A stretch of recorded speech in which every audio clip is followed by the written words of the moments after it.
Gloria a Dios. Gloria a Dios. Ya lo encontraron, ¿cierto? Amén. Yo voy leyendo y ustedes siguen la lectura allí desde sus lugares. Fijen sus ojos, el versículo 1 dice: Jehová había hablado a Abraham: vete de tu tierra, de tu parentela y de la casa de tu padre, a la tierra que te mostraré. Haré de ti una nación grande, te bendeciré, engrandeceré tu nombre y serás bendición. Bendeciré a los que te bendigan y a los que te maldigan maldeciré. Y serán benditas en ti todas las familias de la tierra. Se fue Abraham como Jehová le dijo, y con él marchó Lot. Tenía Abraham 75 años de edad cuando salió de Harán. Tomó pues Abraham a Sarai, su mujer, y a Lot, hijo de su hermano, y todos los bienes que habían ganado, y las personas que habían adquirido en Harán, y salieron para ir a tierra de Canaán. Llegaron a Canaán, y pasó Abraham por aquella tierra hasta el lugar de Siquén, donde está la encina de More. El cananeo vivía entonces en la tierra. Fíjese en el versículo 7. Y se apareció Jehová a Abraham y le dijo: a tu descendencia daré esta tierra.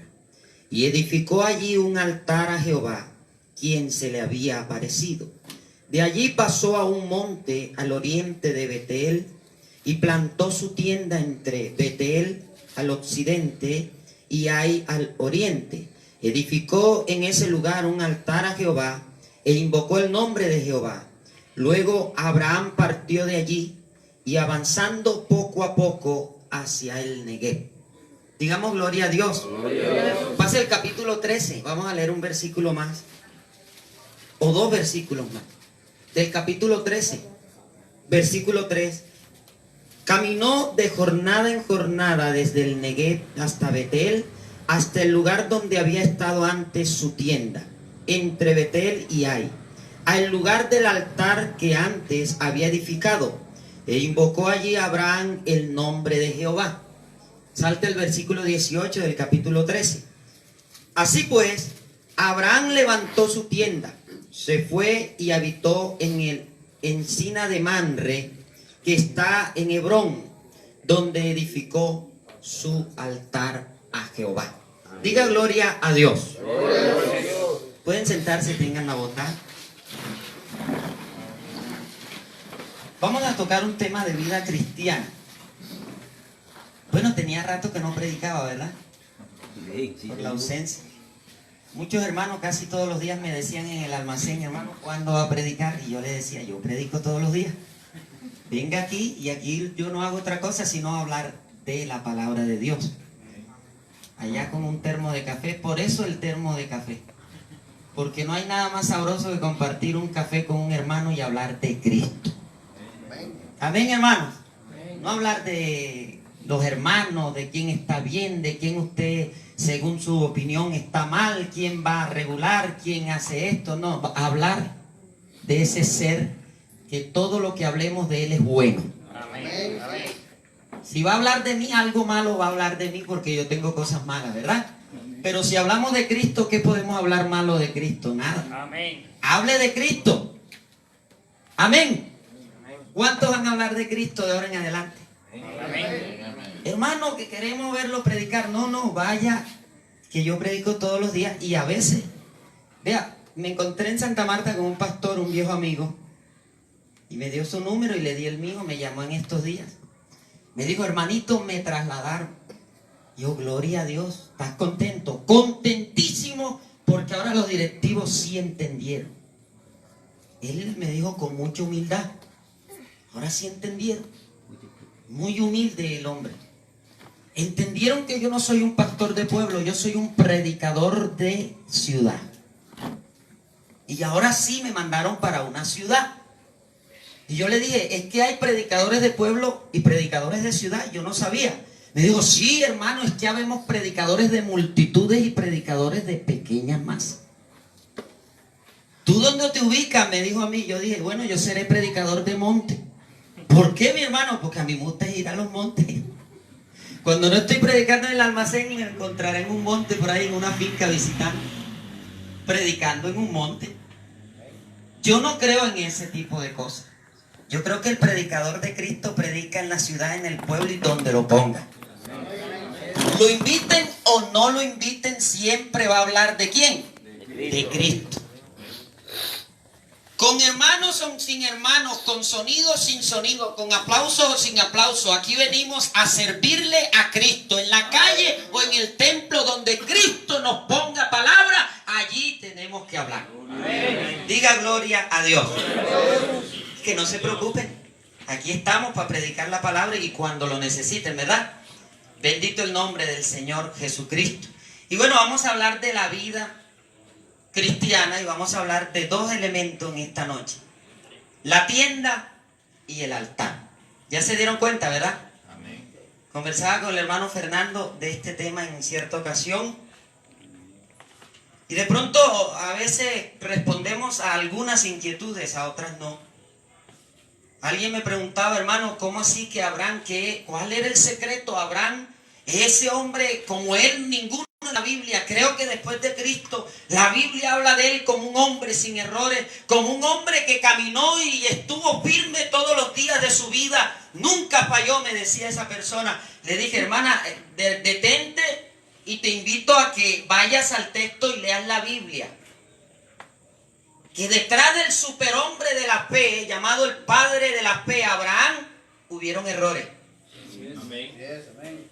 Es cierto que tuvo una vida intachable y la Biblia lo toma como ejemplo y habla de la fe de Abraham y de la amistad, la relación, la comunión tan preciosa y íntima que tuvo con Cristo, que no solo lo llama el padre de la fe, sino que lo llama amigo de Dios. Amén. Bendito el nombre del Señor. Bendito el nombre del Señor. Y eso es hablar de cosas grandes. Ser amigo de Dios es hablar de cosas grandes. ¿Cierto, hermanos?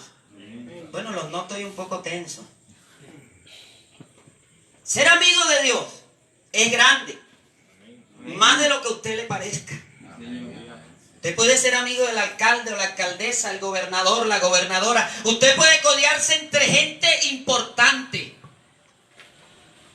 Pero no tiene precio que todas las mañanas usted se arrodille en el rincón humilde de su casa, de pronto sin piso, el techo de palma. Allí usted posa sus rodillas y el Rey de la Gloria viene a visitarlo, viene a su presencia, porque usted es amigo de Dios.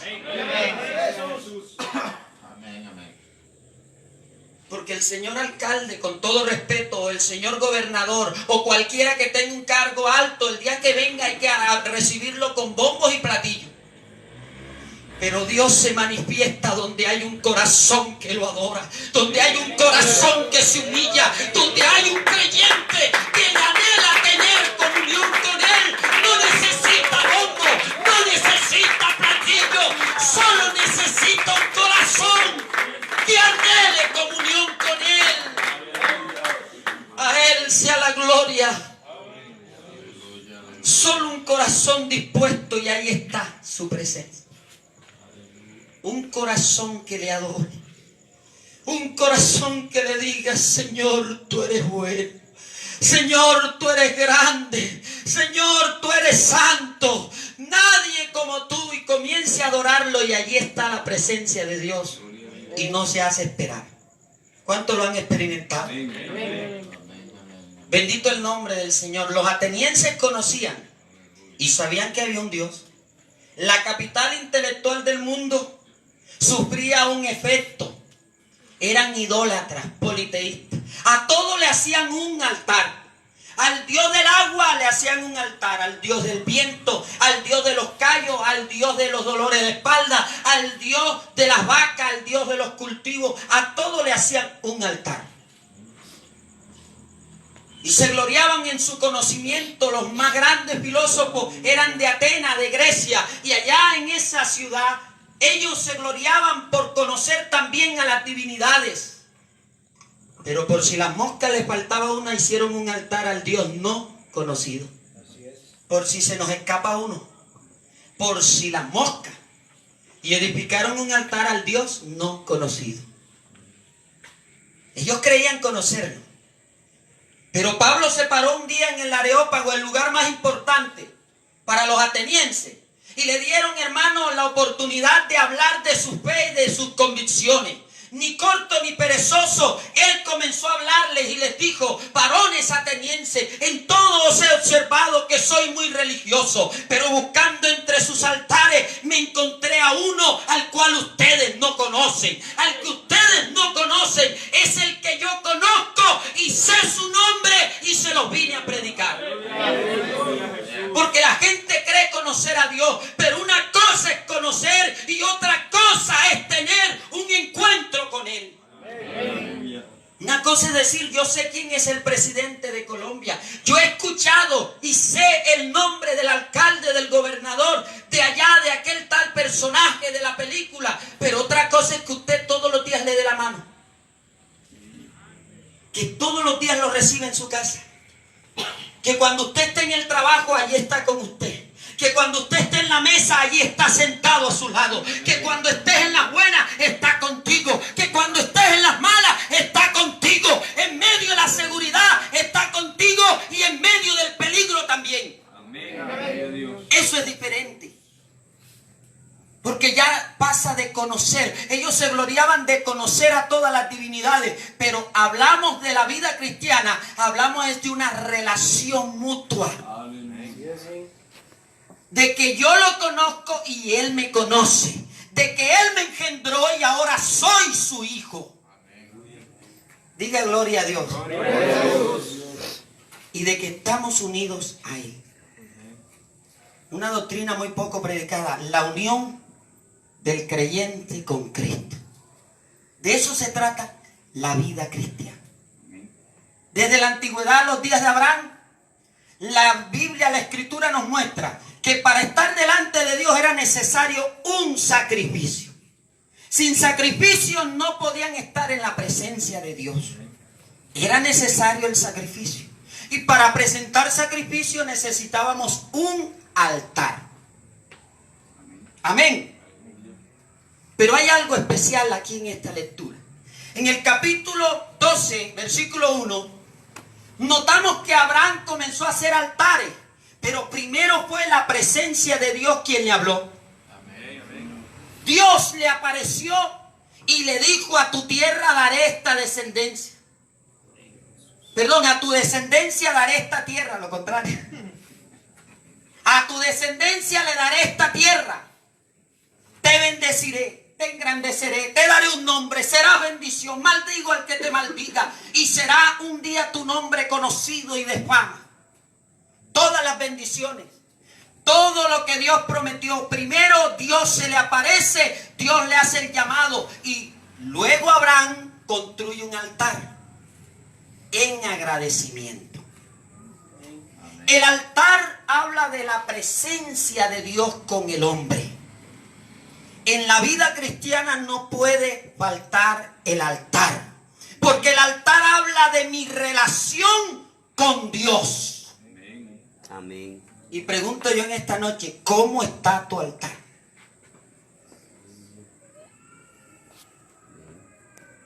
¿Cómo está tu altar?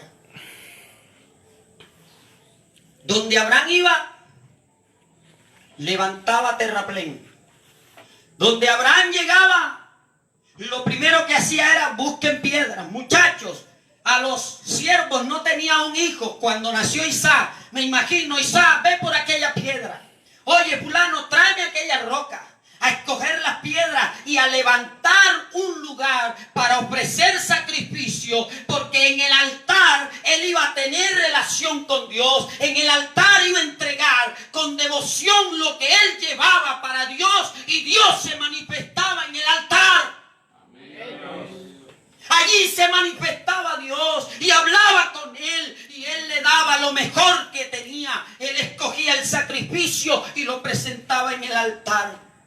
Y Dios tenía relación con él, Dios tenía comunión con él. El altar habla en la vida cristiana de cómo está tu relación con tu Dios, cómo está tu vida espiritual, cómo está tu oración, la comunicación con el cielo. Si hay nube, si está nublado, o la comunicación es derecha y estás conectado con lo más alto.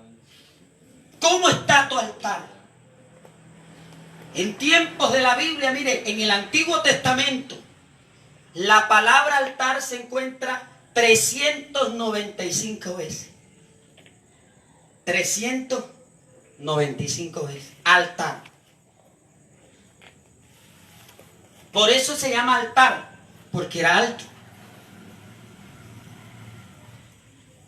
Altar, en toda la escritura en el Antiguo Testamento, habla de comunión y relación con Dios, pero el altar tenía un propósito: sacrificio.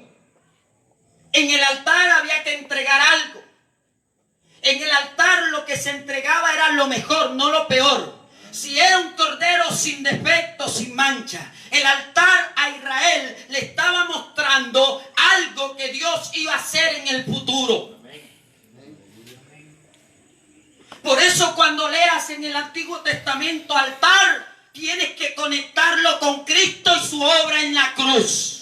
El sacrificio del altar apuntaba al sacrificio supremo, a la obra suprema y al sacrificio por encima de los sacrificios, el de Cristo en la cruz del Calvario. Porque encontramos que en el Antiguo Testamento el hombre fue expulsado de la presencia de Dios y sin sangre no había comunión. El altar era el puente, lo que te comunica con Dios. Diga gloria a Dios. El altar. Encontramos a Caín y Abel delante de un altar. Encontramos a Noé saliendo del arca construyendo altares. Encontramos a los hijos de los hombres invocando a Dios en unos altares. Encontramos a Abraham lo mismo, a Isaac y a toda su descendencia. Y cuando llegamos a Moisés, encontramos la edificación de un tabernáculo y en él un altar. Bendito el nombre del Señor. Amén. En el templo, ¿qué levantó Salomón? Altar. En los días de Esdras y Nehemías, reconstrucción del templo destruido. Lo primero, el altar. En días del profeta Elías, Israel se había olvidado de Dios y de hablar con Dios, y el altar estaba destruido. Lo primero que Elías, el restaurador, hizo fue: traigan las piedras, reedifiquemos el altar. Volvámonos a Dios. Pero para volverse a Dios necesitamos el altar. Necesitamos volvernos a aquellas cosas que hoy no tienen valor para el mundo, pero que en la Escritura dice que tienen mucho valor espiritualmente.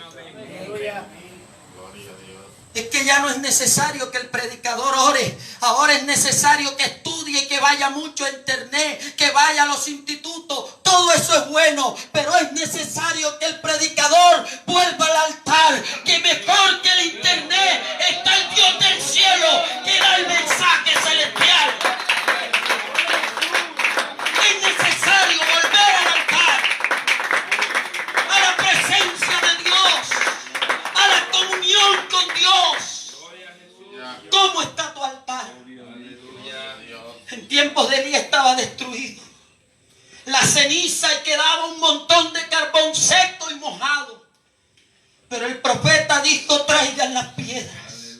Y cada piedra que traían la nombraba y la bautizaba y decía: esa piedra se llama Isacar. Y colocó allí 12 piedras: Judá, Benjamín, Leví, Rubén, Neftalí. Todos los hijos de Israel representados en 12 piedras.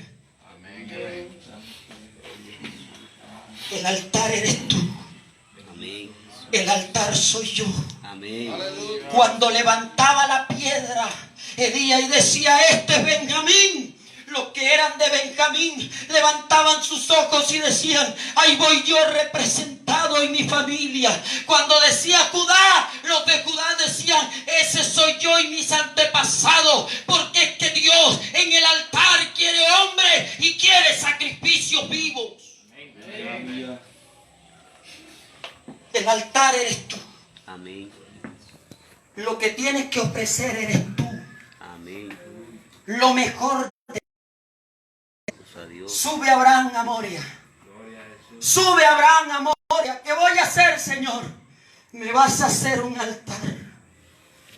Y lo más lindo, lo más hermoso, lo más precioso que tienes, lo quiero puesto en mi altar.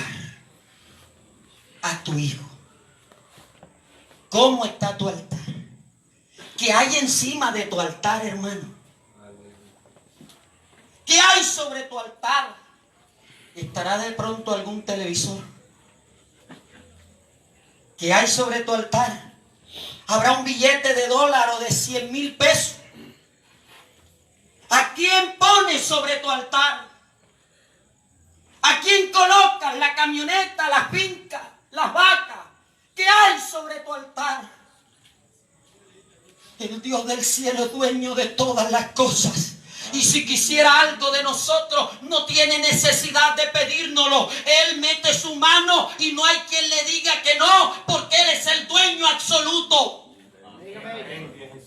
Sin embargo, se humilla desde los cielos y hay algo que Él no toma la fuerza, y es tu corazón. Dame, hijo mío, tu corazón.